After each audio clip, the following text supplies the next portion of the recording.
Talk about RICO, you think of mob-style people, right? Guess what? Diddy is considered the leader of that RICO conspiracy. So you want to tie that mob mentality with, guess what, 2 AR-15s. Look at this bad guy, this big guy.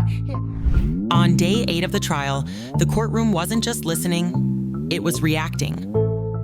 Luxury bags filled with pills, restraints, rope, platform heels, and one man at the center of it all, Shawn Diddy Combs. Well, you started to list it, Eva, the freak-off supplies, and I think what was most striking, perhaps, for the jury to see was the proximity. There were But what shook the room wasn't the raid photos. It was who showed up to testify. Diddy's former executive assistant, once trusted with everything, took the stand against him, but not without a deal. He was granted legal immunity, a move prosecutors only make when someone has something big to reveal. So the real question is, what does he know that could take this trial to an entirely different level? For an arrest warrant, and then once you have that, then you begin the process of doing surveillances of the location to see what they're like, finding out who's inside the location, starting to plan everything associated with the arrest. You won't believe what is about to happen. It was one of the most dramatic visual moments of the trial so far. A Homeland Security special agent took the stand and walked the jury through the day federal agents stormed Diddy's Miami mansion. The words alone were enough. But prosecutors wanted more than just words. They wanted the jury to see it, so they brought the evidence into the courtroom. AR-15 style assault rifles, baby oil, rope, restraints, designer heels, prescription pills, loose tablets stamped with the Tesla logo that tested positive for ecstasy.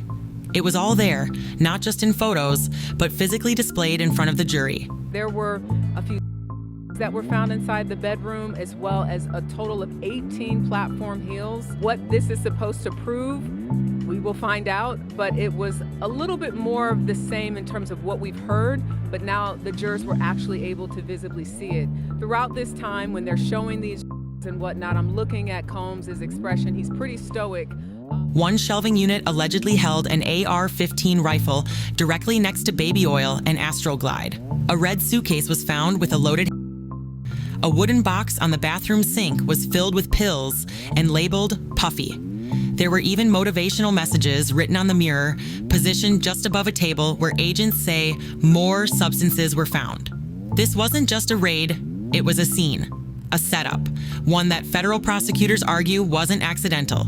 To the prosecution, this evidence helps connect the dots from the testimonies of Cassie and others to the physical items recovered.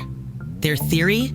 That these weren't just personal belongings, they were tools, part of a system of control and intimidation. And while the sparked some attention, it was the weapons that drew the jury's full focus. The special agent held up a .45 caliber in court, parading it in front of the jury box. There was no reaction from Diddy, no shift in expression, but the message to the courtroom was clear. This wasn't rumor anymore. This was real, tangible, displayed for all to see, and it set the tone for the rest of the day. Biggest searches include, did Diddy blow up Kid Cudi's car? What happened to Kim Porter? Is the trial going to be televised? And how much is Diddy worth? After the evidence parade, the courtroom shifted gears, but the tension didn't drop.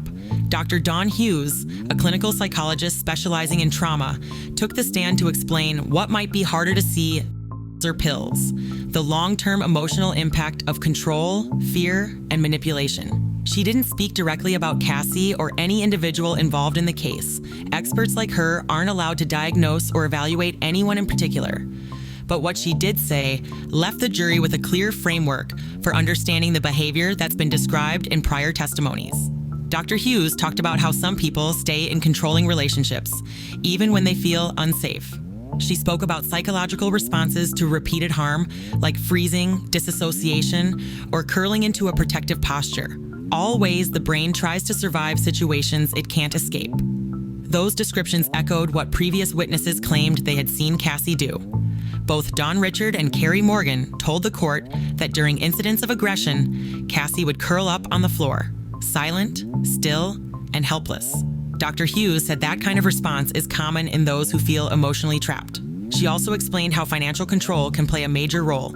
In many cases, one partner controls the other's access to money, freedom, or even basic needs, making the idea of leaving not just difficult, but dangerous. The prosecution didn't need Dr. Hughes to point fingers. They needed her to translate behavior into meaning, to help the jury understand how someone can appear loyal on the outside while living in fear on the inside. And in that sense, her testimony added a quiet but powerful weight to the growing case being built. Testimony is what we call a blind expert, because to your point, she hasn't interviewed anyone in this case, whether it be alleged victim or alleged perpetrator. She hasn't heard any of the testimony in the case or... His name hadn't made headlines before this, but after day 8, George Kaplan became one of the most talked about figures in the courtroom. Kaplan worked as Diddy's executive assistant for about 15 months, and not just any assistant. According to his own words, he was part of a small inner circle, one of 4 trusted aides who handled everything from scheduling to what he called cleanup. Now he doesn't have to worry about incriminating himself, and he can give a full breath testimony as to what criminal actions he participated in, and more likely than not, how he did so at the behest of Shawn Combs. And the directions of this case is going to turn, I think, in a way that shows this criminal enterprise is bigger than what we initially thought. But this wasn't the kind of cleanup you'd expect. Kaplan testified that part of his job was to prepare hotel rooms for private events, stocking them with specific items: baby oil, certain lubricants, and other accessories. Afterward, he was responsible for tidying up and making sure nothing damaging remained, all, as he put it, to protect Diddy's reputation. Then came the more serious part. Kaplan admitted under oath that he purchased illegal substances using cash Diddy allegedly gave him, and then delivered them directly to his boss. He described handing over bags that included MDMA and other, not once, but as part of a pattern.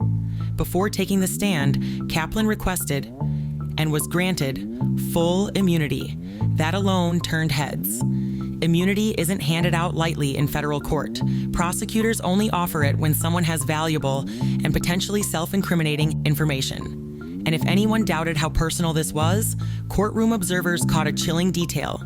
Before Kaplan took the stand, off the record and outside the jury's view, he and Diddy reportedly locked eyes and shared a nod and a smile. Doing this whole time, but no, y'all, it goes way deeper than that. They released the photos of the evidence from the hotel room that he was staying in when they arrested him, and in the evidence was a prescription bottle. By the time he entered the courtroom for real testimony, though, that demeanor was gone. No eye contact, no smiles, just testimony, and a silent message to the jury that one of Diddy's own had officially crossed over to the other side. In a courtroom full of bombshells, immunity might be the quietest, but most dangerous one. Legal analysts were quick to point out, prosecutors don't hand out immunity just because someone has a story. They give it when someone could be exposing themselves to serious legal risk. So what exactly is Kaplan protecting himself from? That's still unclear. His testimony about delivering substances and prepping rooms is already incriminating, but experts say there's probably more coming. And if so, prosecutors now have a witness who was inside the operation, trusted by Diddy, and no longer afraid to talk. They decided to do this out of the presence of the jury, meaning the jury wasn't present when the witness got on the stand and said that he was going to exercise his Fifth Amendment privilege against self-incrimination. So this happened out of the presence of the jury. I would back it up a bit. When Mr. Kaplan first walked into the courtroom, Diddy had turned around, looked at him, and they smiled at each other and head nodded before he actually... These weren't just rumors. These were objects found in Diddy's home, now center stage in a federal trial. But the defense pushed back. Their argument, Diddy's mansion isn't an ordinary house. It's massive, it's shared, people live and work there. Just because something was found in the home doesn't mean it belonged to Diddy, or that he ever used it. They also pointed out that serial numbers on some weapons were defaced, which prosecutors say suggests secrecy. The defense, they say that's speculation, and unless there's direct proof, fingerprints, DNA, the jury should hesitate to draw conclusions. Still, the visuals made an impression. Seeing those items together in one place made the prosecution's story feel more real, more concrete, and harder to ignore. So again, when you think about the elements of this crime, arson is one of them in terms of the racketeering, the conspiracy. And again, all of this is going back to leading an enterprise because of Combs' sexual desires. How Kid Cudi comes into play with this is Cassie Ventura testified that she was dating him briefly at the end of 2011. Cassie's mother, Regina Ventura, testified that Kid Cudi did come to the house around that time. This is all. As if day 8 didn't have enough, one name sparked even more curiosity: Kid Cudi. He was expected to testify, but didn't appear. Instead, a last-minute note was reportedly sent to the judge, delaying his appearance. But the courtroom buzz didn't stop. Why? Because Kid Cudi's connection to this case is personal and explosive. In her civil lawsuit, Cassie claimed that after Diddy found out about her relationship with Cudi, he allegedly threatened to blow up his car. Cudi later told the New York Times it's all true. Like, she couldn't get out of the relationship because he controlled her finances. Her friend Carrie Morgan and Dawn Richard both mentioned how during a beating that Combs would inflict, that they said they witnessed, she would curl up in a fetal position. And Dawn Richard and the expert. That quote alone resurfaced online immediately. And now people are waiting to see whether he'll appear on the stand and confirm it under oath. If he does, his testimony won't just be about Cassie. It could help the prosecution build a broader narrative, one of intimidation, control, and retaliation that extended beyond the home and into the lives of others. Whether Cudi testifies tomorrow, next week, or not at all, his name is already shaping the way this case is being watched. While the cameras stay locked on the courtroom in Manhattan, Shawn "Diddy" Combs spends every night 5 miles away, inside the Metropolitan Detention Center in Brooklyn. There's no personal studio, no VIP wing, just concrete bars and rules. Vanity Fair, I live an extravagant life, and I make no apologies for it. I'm free as a motherfucker.